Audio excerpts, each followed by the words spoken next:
Technology has made your generation so lazy. Gen Z is so soft, lazy, and entitled. If you are a Gen Z or a millennial, chances are you've heard this line from your asshole boomer parents more times than you can count. The thing is, they're actually not technically wrong with this statement. They're just looking at it the wrong way. The next time one of your boomer parents tells you this, ask them if they've ever driven a car, taken an airplane, or went to the grocery store to buy food. Obviously, the answer will be yes. And in that case, you can tell them that technology made them and their generation lazy too. Unlike their ancestors who had to physically walk everywhere, they just sit on their butts in a comfortable vehicle and press the gas pedal. Unlike their ancestors who had to sail for months on end to travel to another country, they simply sit in a comfortable airplane and arrive at their destination in a matter of hours. Unlike their ancestors who had to physically go out and risk their life to hunt for food, they simply go to the grocery store and swipe their card to buy whatever they want.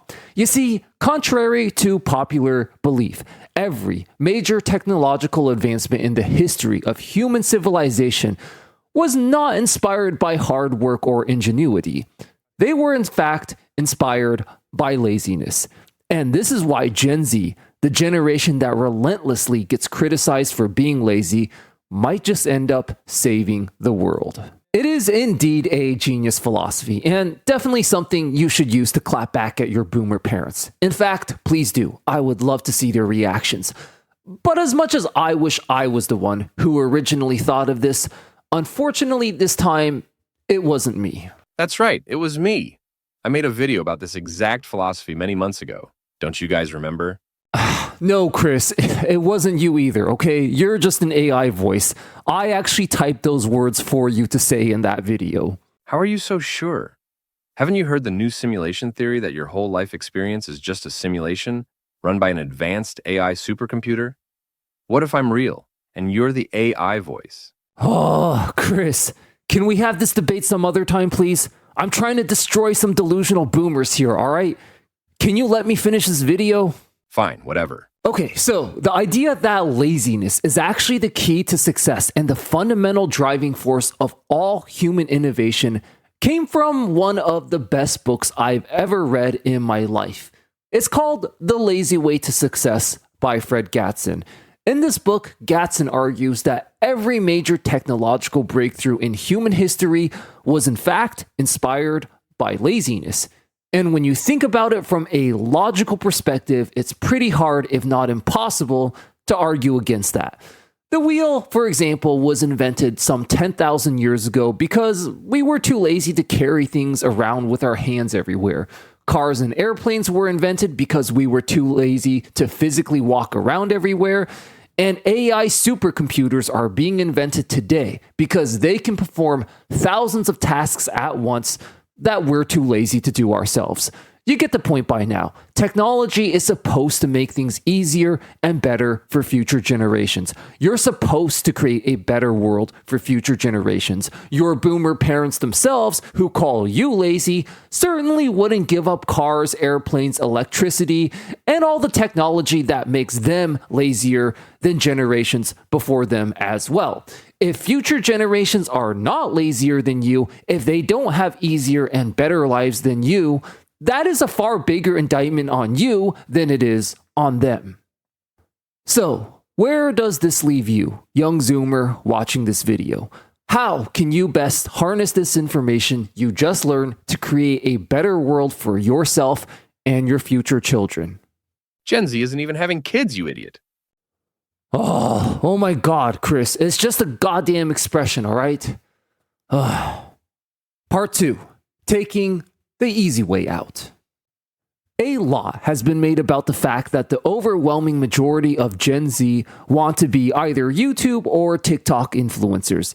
Now, this has been used by older generations and the mainstream media to look down on and sneer at Gen Z in a you kids need to get a real job kind of way. Now, as a millennial, I must say this is pure delusion. In fact, their advice of you need to get a real job, quote unquote, is precisely what destroyed my generation. We were constantly told that we need to go to college and study what they consider to be a quote unquote real job. And because of their stupid, delusional, outdated advice, we just accumulated a lot of student loan debt just to be able to not even get a job anyways. But all that aside, this isn't another anti-boomer rant video. This video is about you. The general narrative the media likes to push about Gen Z wanting to be influencers is that they just want to take shortcuts, to take the easy way out and not work hard. But I look at this a bit differently. You see, everyone wants to and should want to take shortcuts, maximize efficiency, and get as much results for as little work as possible. The very media and delusional boomers that criticize Gen Z for being lazy are certainly no exceptions themselves. They may want you to toil away working fast food or construction for $10 an hour, but none of them would ever be willing to do that themselves.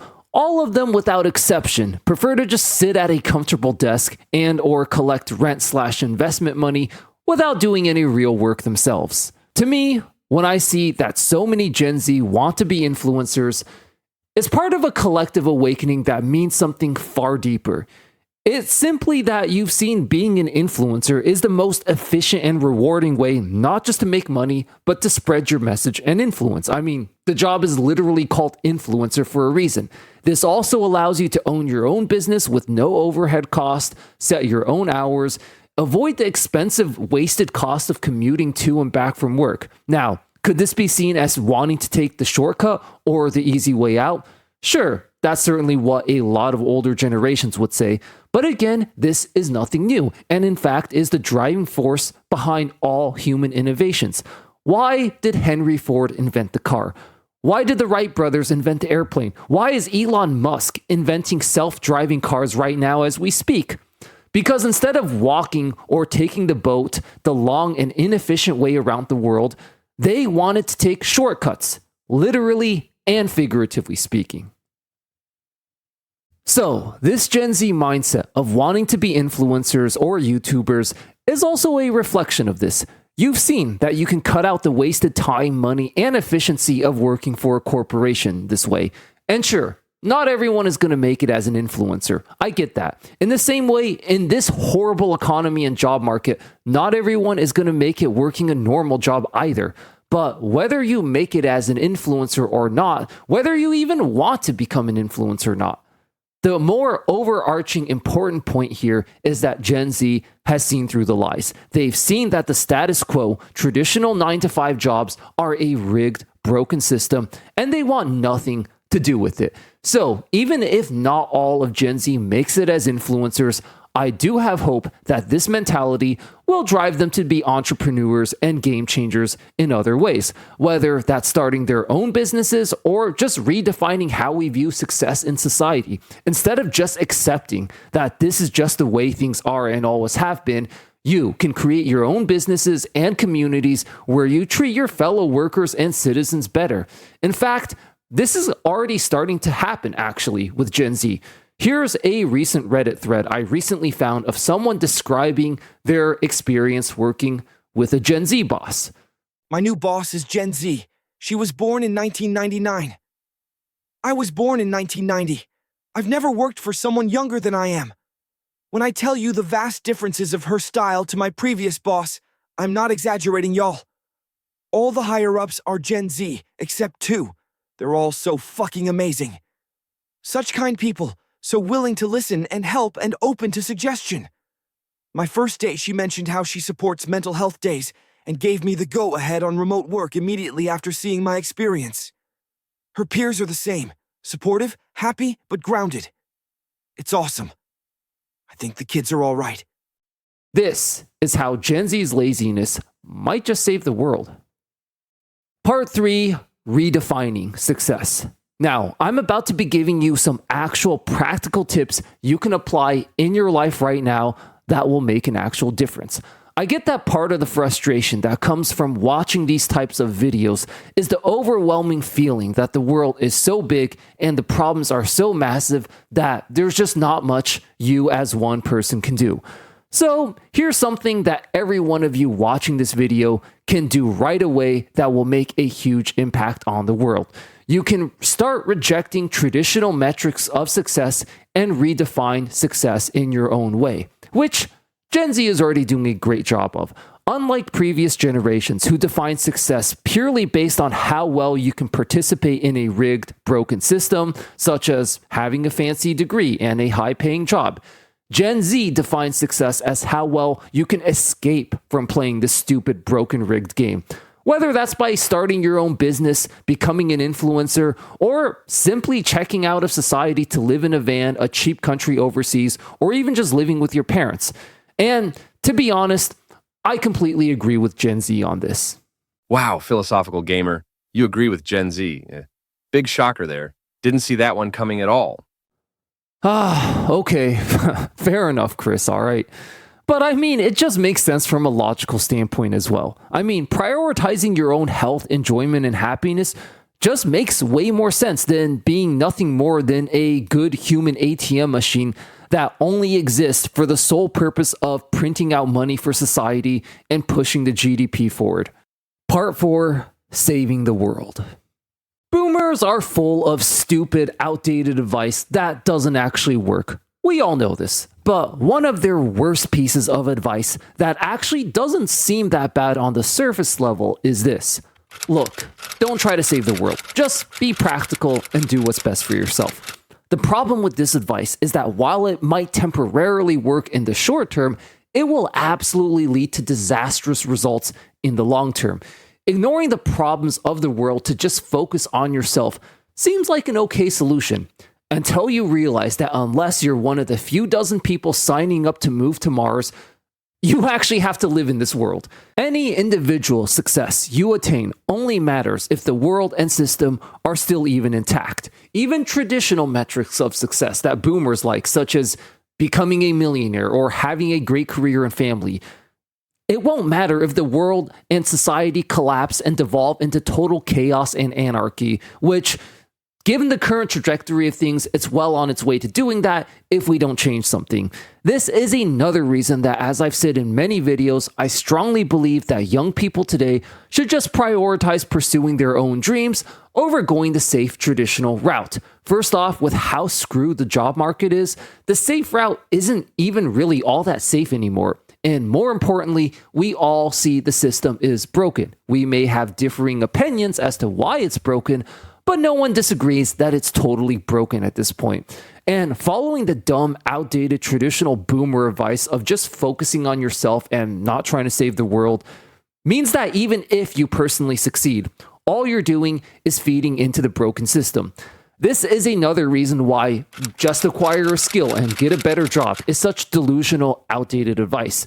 Sure, it might work for you on an individual level if you're exceptionally talented or lucky, but it will never work on a macro societal level because getting a better job is a zero-sum game. If you get a better job, that by definition means someone else is not going to get that job.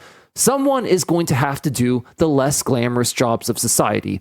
And I just disagree and reject this notion that we have to look down on them and treat them like shit. So go out, pursue your dreams, start your own businesses where you can then pay people better and treat them with more respect.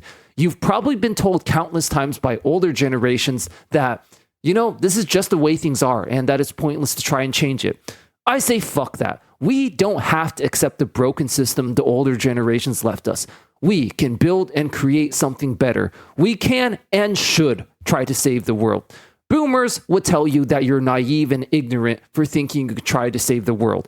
I say you're even more naive and ignorant for thinking that your fancy degree and high status job will even mean jack shit if society collapses and the world devolves into total chaos and anarchy, which it absolutely will do if we don't do something to save it. If saving the world sounds like an extremely daunting and impossible task, then let me leave you with this quote. Everything around you that you call life was made up by people that were no smarter than you. And you can change it. You can influence it. You can build your own things that other people can use. If you're wondering who said this quote, well, I'm glad you asked. You remember how in the beginning, when I said the whole point of technology is to allow people to be lazy? And you know how people have mainly accused Gen Z of being lazy because of iPhones? Well, since Gen Z's laziness might just save the world, it's only fitting that this quote came from the very man who invented the technology that made Gen Z lazy. Yes, this quote is from Steve Jobs himself. When you grow up, you tend to get told that the world is the way it is, and your life is just to live your life inside the world, try not to bash into the walls too much, try to have a nice family life, have fun, save a little money.